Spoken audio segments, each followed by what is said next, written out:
This is part 2 of our discussion on the Legislative Department of the Philippines.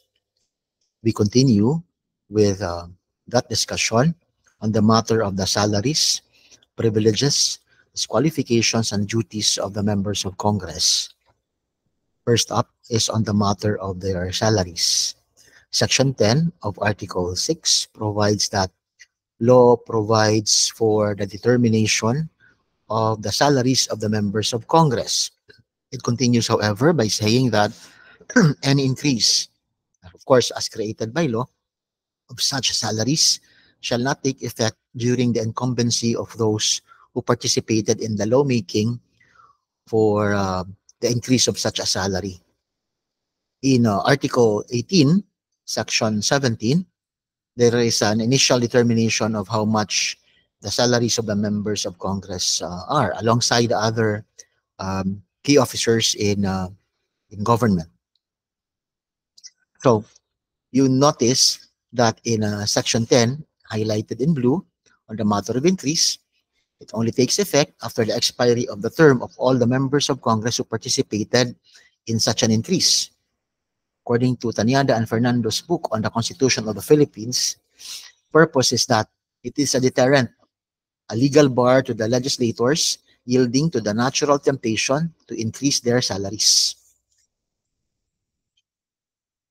In the case of Vilconsa versus Matay, on clarifying further what they mean by the expiration of the terms of the members of Congress, case says that the expiration should be on both members of the lower house and of the Senate, because the prohibition or the restriction on the application of the increase applies to the members of Congress as a single unit. Says that all the members of the Senate and the House of Reps are in the same sentence as considered as a single unit without distinction or separation between them. Okay, so all of these their terms should have already expired before such increases can take effect. We go back to this diagram, for example, of those first elected in 1992. The terms of the lower 12 ends in 1995, but those who got the first 12 higher votes, their terms will increase in 1998. No? And then in 1995, a new set of members of the Senate are voted whose terms are about to end on 2021. Now, when an increase takes place somehow at sometime in 1997, you have the members of Senate in red whose terms began in 1992, who participated in the deliberations during the 3 readings for the bill on the increase of their salaries. Together with that is the voting and the deliberation of those members of the Senate who were elected in 1995, whose terms are about to end in 2001. Then you have the members of the lower house elected in 1995, whose terms are to end in 1998. So if an increase is made in 1997, it does not take effect within this period. No, it does not take effect retroactively from 1995 to 2001, because the terms of those who participated in the deliberations for the increases in the salary are yet to expire. No? Specifically, those who were elected in 1995. So the increases will only take effect sometime thereafter, after 2001, no? After 2001. For further context, go to the case of Ligoth versus Matay, which would also say that applying the increase of salary in the determination of the interment gratuity of the petitioner is somehow an attempt to circumvent the policy. No? You have also this matter of the first privilege of the members of Congress, which is freedom from arrest. At this point, you have to remember that you do not confuse this with parliamentary immunity. No? They are two different things. This freedom of arrest is not absolute. There are restrictions as to the penalty and the time of the arrest.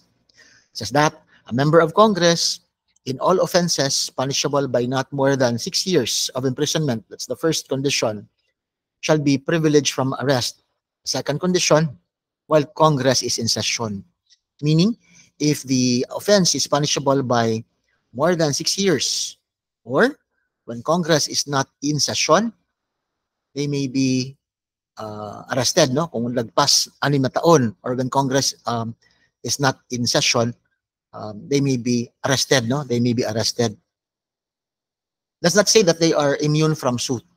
It says that they are immune from arrest. Okay, they may be sued, but may not be arrested. They do not have any, except for parliamentary immunity, they are immune, not immune from lawsuits.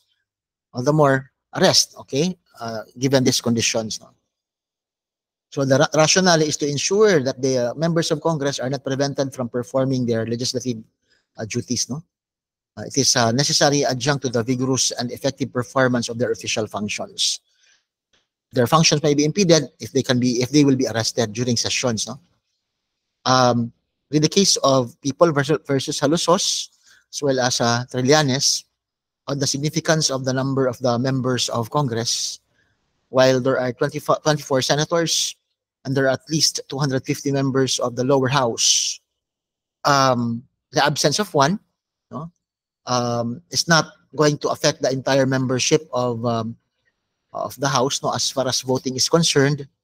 Yet, if you come to look at it, no, while they may perform their functions inside the jail when they are, because they are not immune from suit, and they have already been arrested, no, prior to the Congress being in session, they have been already sequestered by the state for the purpose of answering to their offenses, no. So it's not an arrest per se because Congress is in session. Prior to the convening of Congress, when they were already the moment they were elected, they were already in prison, no. So it's different from arrest because when they were elected, perhaps they were not yet facing criminal charges, no. But when they have been elected, the public knows that they already are in jail, and yet they voted for them. So that's part of the consequences of electing for those who are facing conviction, no. So the request of Halusos and Trillanes actually to attend sessions, be free from incarceration when Congress is in session, would effectively make them free, you know, because napakahaba naman ng mga sessions to make them free. The speech and debate clause, this is the parliamentary immunity, no. Remember that in the Constitution, if there is a grant of immunity from suit, it is not the president or the other members of government. It's only the members of Congress, no. Since sa presidente nga implied lang, no, as a matter of inherent constitutional principle that the president is immune from suit. But for the members of Congress, it is written down here for parliamentary immunity, the speech and debate clause in section 11. No member shall be questioned or nor be held liable in any other place for any speech or debate in Congress or any committee thereof.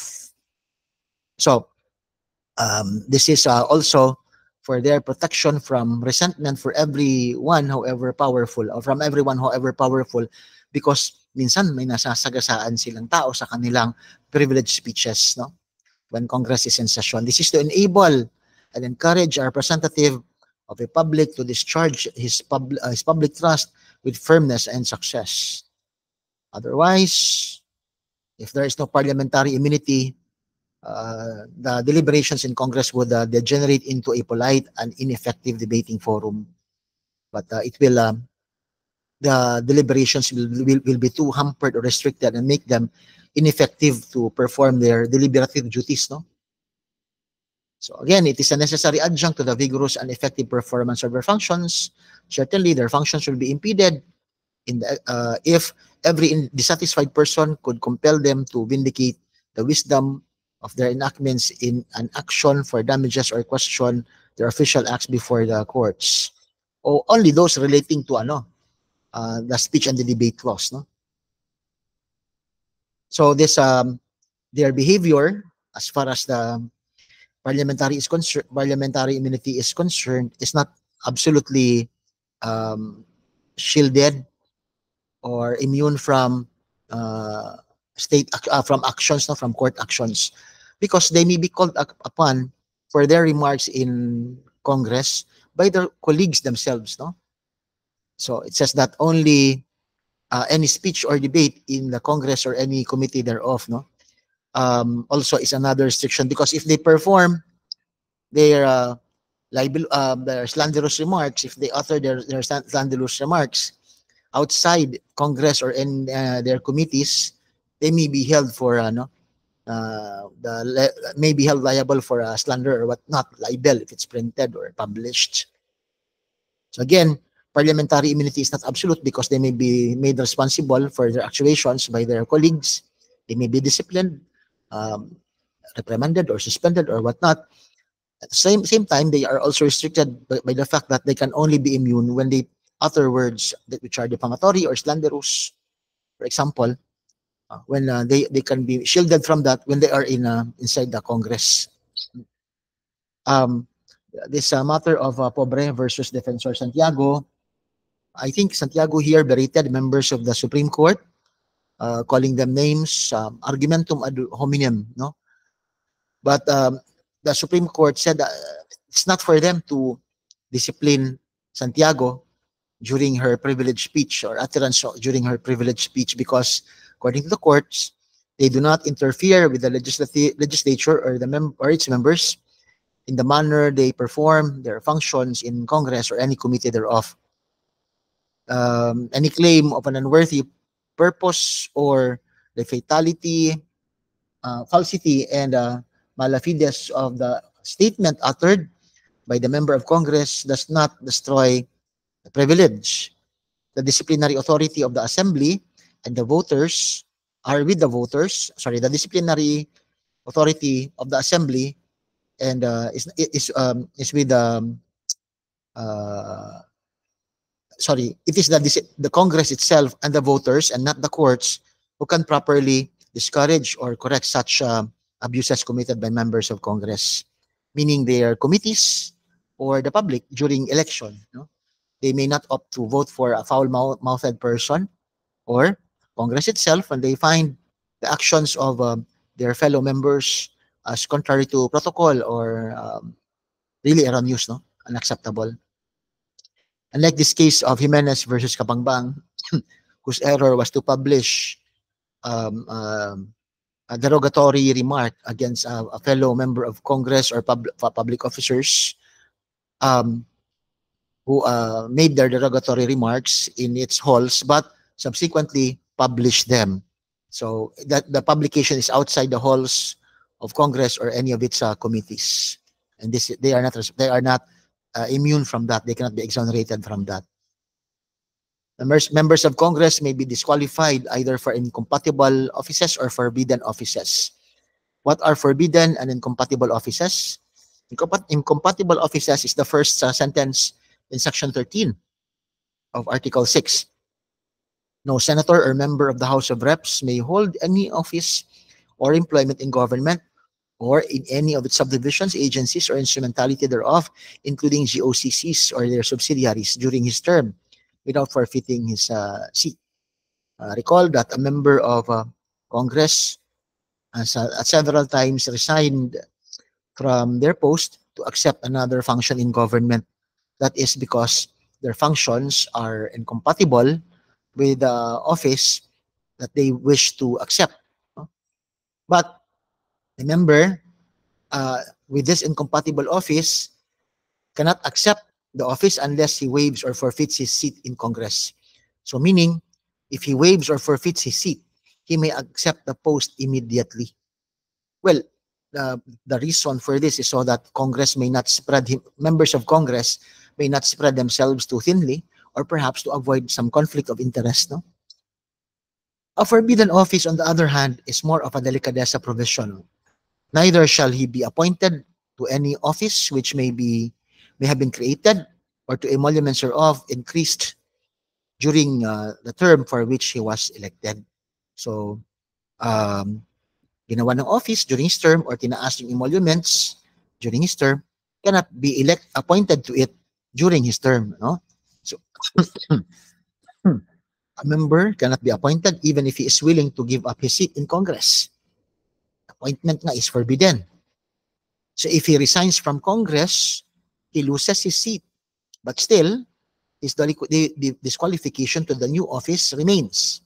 But at the end of the term for which he was elected, Congress may take up that office that has been created, newly created, or emoluments increased during his term after his expiry of his term. Okay. In this case of Liban versus Gordon, says that the appointment of Gordon as the Philippine National Red Cross is not either a forbidden office or an incompatible office because the PNRC is not an agency of government. You also have these prohibitions in the for the members of Congress. Members of Congress shall not be allowed to personally appear as counsel before any court or tribunal. They may not directly or indirectly be interested financially in any contract with or in any franchise special privilege granted by government.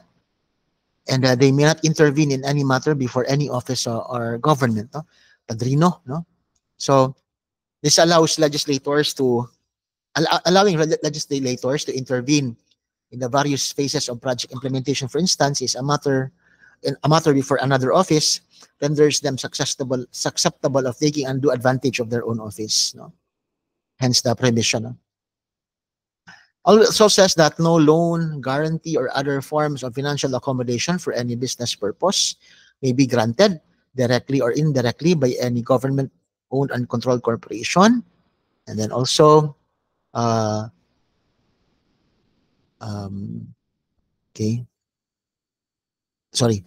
loan or guarantee or other forms of financial accommodation for any business purpose may be granted directly or indirectly by any government, GOCC, or financial institution.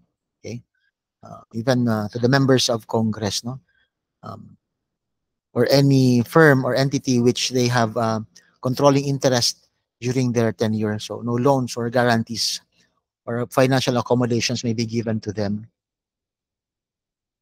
They also have the duty to disclose their assets, liabilities, and net worth. That's a requirement under Section 17 of Article 11. In fact, law, the Anti-Graft and Corrupt Practices Act, and the Code of Conduct for Ethical Standards requires such a disclosure. They also are supposed to disclose conflicts of interest. They shall notify the House concerned of a potential conflict of interest that may arise from the filing of a proposed legislation. For example, they are stockholders of a pharmaceutical company, and there is a legislation that provides for tax exemptions for pharmaceutical companies. They should disclose their stock ownership because that benefits their business. No? That's a potential conflict of interest. The records and the books of accounts of Congress must be made public, and it must be open to the public and subjected to the COA, who will also publish the records and books of account. This is part of the freedom of information which the people are entitled to.